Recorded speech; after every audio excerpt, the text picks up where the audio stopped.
ಯುವ ಸಬಲೀಕರಣ ಮತ್ತು ಕ್ರೀಡಾ ಇಲಾಖೆಗೆ ಸಂಬಂಧಿಸಿದಂಥ ಮಹತ್ವವಾದಂಥ ಸಾಕಷ್ಟು ಯೋಜನೆಗಳಿದ್ವು. ಆ ಯೋಜನೆಗಳಲ್ಲಿ ಯುವಕರಿಗೆ ಸಂಬಂಧಿಸಿದಂಥ ಯೋಜನೆಗಳನ್ನೇ ಬಹುತೇಕವಾಗಿ ವರ್ಷದಿಂದ ವರ್ಷಕ್ಕೆ ಕಡಿಮೆ ಮಾಡ್ತಾನೆ ಬಂದಿದ್ದಾರೆ. ಇನ್ಫ್ಯಾಕ್ಟ್ ಯುವಕರಿಗೆ ಸಂಬಂಧಿಸಿದಂಥ ಒಂದೇ ಒಂದು ಯೋಜನೆ ಕೂಡ ಇಲ್ಲ ಅಂಥೇಳಿ ಈಗ ರಾಷ್ಟ್ರೀಯ ಯುವ ಪುರಸ್ಕೃತರು ಎಲ್ಲರೂ ಕೂಡ ಈಗ ತಮ್ಮ ಬೇಸರವನ್ನು ಅಸಮಾಧಾನವನ್ನು ವ್ಯಕ್ತಪಡಿಸ್ತಾ ಇದ್ದಾರೆ. ಈ ಬಾರಿಯ ಬಜೆಟಲ್ಲಿ ಯುವಕರಿಗೆ ಸಂಬಂಧಿಸಿದಂಥ ಈ ಹಿಂದೆ ಇದ್ದಂಥ ಪ್ರಾಜೆಕ್ಟ್ಗಳೇನಿದ್ವು, ಯೋಜನೆಗಳೇನಿದ್ವು, ಆ ಯೋಜನೆಗಳನ್ನು ಜಾರಿ ತನ್ನಿ ಅಂತೇಳಿ ಅವರ ಮನವಿ ಕೂಡ ಆಗಿದೆ. ಬನ್ನಿ ಅವ್ರನ್ನೇ ಮಾತಾಡ್ತಾ ಹೋಗೋಣ. ರಾಷ್ಟ್ರೀಯ ಪುರಸ್ಕೃತರು ಇವರೆಲ್ಲರೂ ಕೂಡ ಅವ್ರನ್ನೇ ಮಾತಾಡ್ತಾ ಹೋಗೋಣ. ಸರ್, ಯಾವ್ಯಾವ ಯೋಜನೆಗಳನ್ನು ಸ್ಟಾಪ್ ಮಾಡಿದ್ದಾರೆ ಸರ್? ಈ ಯುವಜನ ಇಲಾಖೆ ಯುವಕರಿಗಾಗಿ ಪ್ರಾರಂಭ ಆದ ದಿನಗಳಿಂದ ಕೂಡ ಗ್ರಾಮಾಂತರ ಪ್ರದೇಶದಲ್ಲಿದ್ದಂಥ ಯುವಜನ ಮೇಳ, ಯುವ ಸಂಪರ್ಕ ಸಭೆ ಮತ್ತು ಏನು ಗ್ರಾಮೀಣ ಕ್ರೀಡಾಕೂಟಗಳು, ಈ ಎಲ್ಲ ಕಾರ್ಯಕ್ರಮಗಳನ್ನು 4 ವರ್ಷಗಳಿಂದ ಸಂಪೂರ್ಣವಾಗಿ ನಿಲ್ಲಿಸಲಾಗಿದೆ. ಈ ಒಂದು ಕಾರ್ಯಕ್ರಮಗಳಿಂದ ಗ್ರಾಮಾಂತರ ಪ್ರದೇಶದಲ್ಲಿದ್ದಂಥ ಯುವಕ ಸಂಘ, ಯುವತಿ ಮಂಡಳಿಗಳ ಮುಖಾಂತರ ನಮ್ಮ ಗ್ರಾಮಾಂತರ ಪ್ರದೇಶದ ಕಲೆಗಳನ್ನು ಉಳಿಸುವುದ್ರ ಜೊತೆಗೆ ಯುವಕರು ಕೂಡ ಸಬಲೀಕರಣ ಆಗ್ತಕ್ಕಂಥ ಒಂದು ಕಾರ್ಯಕ್ರಮಗಳನ್ನು ಮೊದಲು ಯುವಜನ ಸೇವೆ ಮತ್ತು ಕ್ರೀಡಾ ಇಲಾಖೆ ಅಂತ ಇತ್ತು. ಈಗ ಅದನ್ನು ಹೊರತುಪಡಿಸಿ ಯುವ ಸಬಲೀಕರಣ ಮತ್ತು ಕ್ರೀಡಾ ಇಲಾಖೆ ಅಂತ ಮಾಡಿದ್ರು. ಆದರೆ ಇವತ್ತು ಯುವ ಸಬಲೀಕರಣಕ್ಕೆ ಯಾವ ಯೋಜನೆಗಳು ಇಲ್ಲ. ಕ್ರೀಡೆಗೆ ಆದ್ಯತೆಯನ್ನು ಕೊಟ್ಕೊಂಡಿದ್ದಾರೆ. ಮತ್ತು ಇವತ್ತು ಸಂಪೂರ್ಣವಾಗಿ ಗ್ರಾಮಾಂತರ ಪ್ರದೇಶದಲ್ಲಿದ್ದಂಥ ಯುವಕ ಸಂಘ, ಯುವತಿ ಮಂಡಳಿ, ಮಹಿಳಾ ಮಂಡಳಿಗಳ ಕಾರ್ಯಕ್ರಮದ ಎಲ್ಲ ಚಟುವಟಿಕೆಗಳು ನಿಷ್ಕ್ರಿಯ ಆಗಿದೆ. ನಾವೆಲ್ಲ ರಾಷ್ಟ್ರೀಯ ಪ್ರಶಸ್ತಿ ಪುರಸ್ಕೃತರು ಮನವಿ ಮಾಡ್ಕೊಳ್ತಾ ಇದ್ದೀವಿ. ಪ್ರಸ್ತುತ ಬಡ್ಜೆಟ್ನಲ್ಲಿ ಮಾನ್ಯ ಮುಖ್ಯಮಂತ್ರಿಗಳು ಹಿಂದೆ ಯುವಜನ ಇಲಾಖೆಯಲ್ಲಿ ಇದ್ದಂಥ ಎಲ್ಲ ಕಾರ್ಯಕ್ರಮಗಳನ್ನು ಪುನರಾರಂಭ ಮಾಡಬೇಕು ಅಂತೇಳಿ ಇವತ್ತು ನಾವು ಈ ಕಮಿಷನರ್ ಆದಿಯಾಗಿ ಮುಖ್ಯಮಂತ್ರಿ ಕಚೇರಿಗಳು ಕೂಡ ಇವತ್ತು ಎಲ್ಲ ಪ್ರಶಸ್ತಿ ಪುರಸ್ಕೃತರು ಇವತ್ತು ನಾವು ಮನವಿಯನ್ನು ಕೊಡ್ತಾ ಇದ್ದೀವಿ.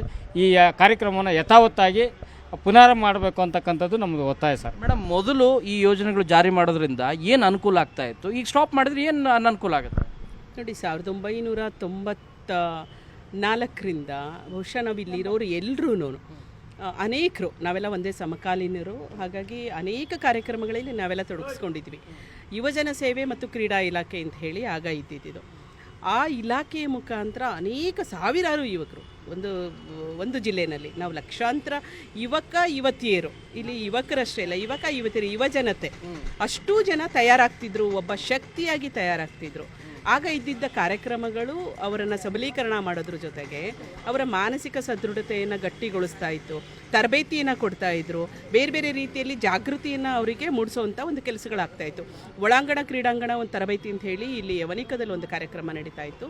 ಬಹುಶಃ ಅದು ನಾನು ತುಂಬ ಹೆಚ್ಚು ತೊಡಗಿಸ್ಕೊಂಡಿದ್ದು. ನನ್ನ ಮಂಡಳಿ, ಸಂಸ್ಥೆ ಎಲ್ಲ ನಾವು ಸೇರಿ ಸುಮಾರು ಸಾವಿರಾರು ಯುವ ಜನತೆಯನ್ನು ನಾವು ತಯಾರು ಮಾಡ್ತಾಯಿದ್ವಿ. ಬೇರೆ ಬೇರೆ ನಿಟ್ಟಿನಲ್ಲಿ ತರಬೇತಿಗಳನ್ನು ಕೊಡ್ತಾಯಿದ್ವಿ. ಸ್ವಯಂ ಸೇವಾ ಸಂಸ್ಥೆನಲ್ಲಿ ಹೇಗಿರಬೇಕು ಯುವಕರು ಯುವತಿಯರು ಅನ್ನೋಂಥದ್ದನ್ನು ಕೊಡ್ತಾಯಿದ್ವಿ. ಯುವ ಚೇತನ, ಯುವ ಪ್ರೇರಣಾ ವಿದ್ಯಾನಗರದಲ್ಲಿ ನಡೀತಾ ಇತ್ತು. ಈ ವಿದ್ಯಾನಗರದಲ್ಲಿ ಇವಾಗ ಏನೂ ತರಬೇತಿಗಳಿಲ್ಲ. ಅಂದರೆ ಯುವಜನ ಸೇವಾ ಕ್ರೀಡಾ ಇಲಾಖೆ, ಯುವ ಸಬಲೀಕರಣ ಮತ್ತು ಕ್ರೀಡಾ ಇಲಾಖೆ ಯಾವಾಗ ಆಯಿತು ಆಗ ಆ ಬಡ್ಜೆಟನ್ನು ಏನು ಮಾಡಿದ್ರು, ಕ್ರೀಡೆಗೆ ಹೆಚ್ಚು ಮೀಸಲಿಟ್ಟರು. ಇಲ್ಲಿ ಸಬಲೀಕರಣ ಅಂದರೆ ಯುವಜನತೆಯನ್ನು ಸಮಾಜ ಕಟ್ಟುವಂಥ ಇದರಲ್ಲಿ ಏನು ತಯಾರು ಮಾಡ್ತಾಯಿದ್ರು, ಅಥವಾ ಅವರನ್ನು ಒಂದು ಒಳ್ಳೆಯ ಸಮಾಜದಲ್ಲಿ ಕೆಲಸ ಮಾಡುವಂಥದ್ದಕ್ಕೆ ತಯಾರಾಗ್ತಾಯಿದ್ರು, ಅವರ ಜೀವನ ಕಟ್ಕೊಡೋದಕ್ಕೆ ತಯಾರಾಗ್ತಿದ್ರು. ಅದೆಲ್ಲ ನಿಂತು ಹೋಯಿತು, ಆ ಕಾರ್ಯಕ್ರಮಗಳನ್ನು ನಿಂತು ಹೋಯಿತು. ಹಾಗಾಗಿ ಇವತ್ತೇನಾಗ್ತಿದೆ ಅಂತಂದರೆ, ಏನೂ ಇಲ್ಲದೇ ಒಂದು ಯುವಜನ ಸೇವಾ ಕ್ರೀಡಾ ಇಲಾಖೆ ಇದೆ. ಯುವಜನ ಸೇವಾ ಕ್ರೀಡಾ ಇಲಾಖೆ ಅಂದ ತಕ್ಷಣ ಕ್ರೀಡೆಗಷ್ಟೇ ಮಹತ್ವ ಇದೆ, ಸೇವೆಗಿಲ್ಲ, ಇಲ್ಲಿ ಸಬಲೀಕರಣ ಇಲ್ಲ ಅನ್ನುವಂಥದ್ದು ಗೊತ್ತಾಗ್ತಿದೆ. ಹಾಗಾಗಿ ಯಾಕೆ ಮೇಡಮ್ ಸಬಲೀಕರಣಕ್ಕೆ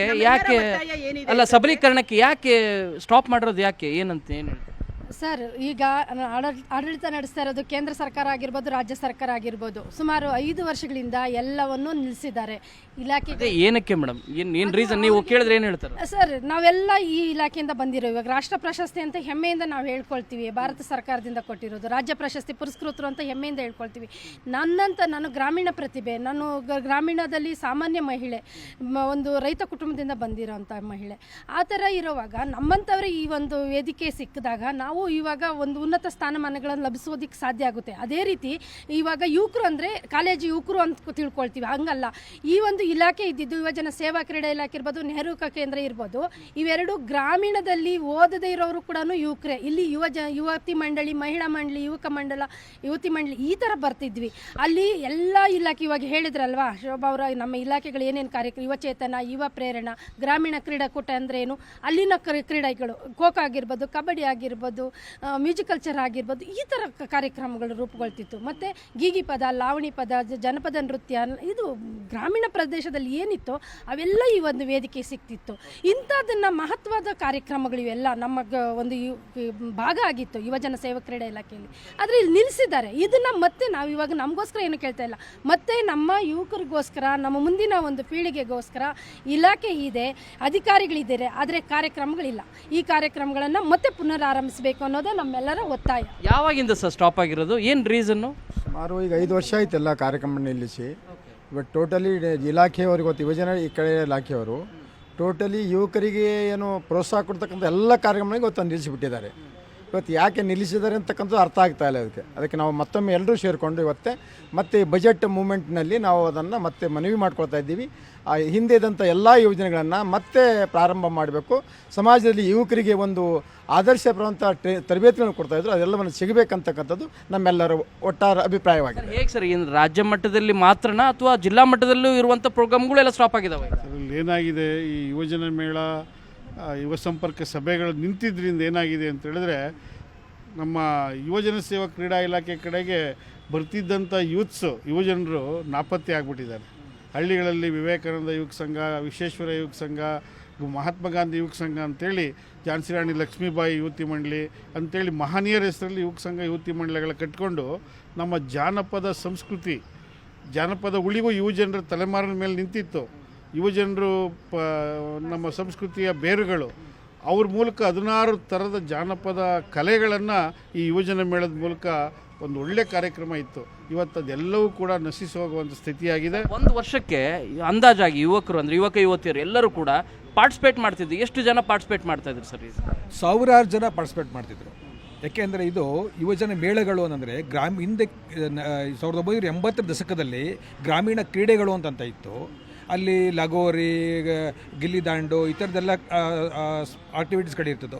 ಆ ನಂತರಗಳಲ್ಲಿ ಯುವಜನ ಮೇಳ ಪ್ರಾರಂಭ ಆಯಿತು. ಅಂದರೆ 90 ದಶಕದಲ್ಲಿ ಅಲ್ಲಿ ಭಾವಗೀತೆ, ಭಕ್ತಿಗೀತೆ, ಲಾವಣಿ, ಏಕಪಾತ್ರ ಅಭಿನಯ, ರಂಗಗೀತೆ, ದೊಡ್ಡಾಟ, ಯಕ್ಷಗಾನ, ಬಯಲಾಟ, ಡೊಳ್ಳು ಕುಣಿತ ಯಾವ ಇಲ್ವಾ? ಈಗ ಯಾವೂ ಕೂಡ ಇಲ್ಲ. ಇವೆಲ್ಲ ಹೆಣ್ಮಕ್ಳಿಗೆ ಮತ್ತು ಗಂಡು ಮಕ್ಕಳಿಗೆ ಪ್ರತ್ಯೇಕವಾಗಿ ನಡೀತಕ್ಕಂಥ ಸ್ಪರ್ಧೆಗಳಾಗಿತ್ತು. ಇದು ನೋಡಿ, ಈಗ ನಮಗೆ 50 ಕ್ರಾಸ್ ಆಗಿದೆ ವಯಸ್ಸು. ನಾವು 20 ವಯಸ್ಸಿನಿಂದ ಕೂಡ ನಾವು ಇಲ್ಲಿ ಪ್ರಾರಂಭ ಮಾಡಿಕೊಂಡು ಇಡೀ ರಾಜ್ಯದಲ್ಲಿ ನಮ್ಮ ಮೂಲ ಜನಪದ ಏನಿದೆ ಅದನ್ನು ಬೆಳೆಸ್ತಾ ಬರಲಿಕ್ಕೆ ಯುವಜನ ಮೇಳ ಸಹಕಾರಿಯಾಗಿತ್ತು. ಆ ಸಹಕಾರಿ ಆಗಿದ್ದರಿಂದ ನಾವು ಈಗ ಇಂಟರ್ನ್ಯಾಷನಲ್ ಲೆವೆಲ್ ತನಕ ನಮ್ಮ ಗ್ರಾಮೀಣ ಕಲೆಗಳನ್ನ ತಗೊಂಡು ಹೋಗುವಂಥ ಒಂದು ಅವಕಾಶಗಳನ್ನ ಪಡ್ಕೊಂಡಿದ್ದೀವಿ. ಅಲ್ಲಿ ಪ್ರದರ್ಶನಗಳು ಕೂಡ ಮಾಡ್ಕೊಳ್ತಾ ಬಂದಿದ್ದೀವಿ. ಆ ಕಾರಣ ಇವೆಲ್ಲವೂ ಕೂಡ ನಾಶ ಆಗ್ತಾ ಇದೆ. ಈಗ ನಮಗೆ ಬೇಕಾಗಿಲ್ಲ ಇದು. ಬಟ್ ನಮ್ಮ ಮುಂದಿನ ತಲೆಮಾರುಗಳಿದೆಯಲ್ಲ, ಅವ್ರಿಗೆ ಅನುಕೂಲ ಆಗುವಂಥ ದೃಷ್ಟಿನಲ್ಲಿ ನಾವೆಲ್ಲ ಸೀನಿಯರ್ಗಳಿರೋದ್ರಿಂದ ಅವ್ರಿಗೆ ಮುಟ್ಲಿ ಇಲಾಖೆ ಈ ಕಾರ್ಯಕ್ರಮಗಳನ್ನ ಮತ್ತೆ ರೂಪುಗೊಳಿಸಲಿ ಅನ್ನೋ ಕಾರಣಕ್ಕಾಗಿ ಒತ್ತಾಯ ಮಾಡಲಿಕ್ಕೆ ಅಧಿಕಾರಿಗಳನ್ನ ಮತ್ತು ಮಂತ್ರಿಗಳನ್ನ ಮತ್ತು ಮುಖ್ಯಮಂತ್ರಿಗಳನ್ನ ಭೇಟಿ ಮಾಡಲಿಕ್ಕೆ ಈ ದಿನ ನಾವು ಇಲ್ಲಿ ಕೂಡಿ ಸೇರಿದ್ದೀವಿ ಸರ್. ಇದು ಯಾರು ಸಾಮಾನ್ಯದವರೇನಿಲ್ಲ, ಭಾರತ ಸರ್ಕಾರದಿಂದ ರಾಷ್ಟ್ರೀಯ ಯುವ ಪ್ರಶಸ್ತಿಯನ್ನು ಪಡೆದಂಥ ವಿಜೇತರು ಇವರೆಲ್ಲರೂ ಕೂಡ. ಇವ್ರು ಹೇಳ್ತಾ ಇರೋದು ಯುವಕರಿಗಾಗಿ ಮೀಸಲಿಟ್ಟಂಥ ಯೋಜನೆಗಳನ್ನೇ ಸ್ಟಾಪ್ ಮಾಡಿದರೆ ಯುವಕರನ್ನು ನೀವು ಸಬಲೀಕರಣ ಮಾಡೋದು ಹೇಗೆ?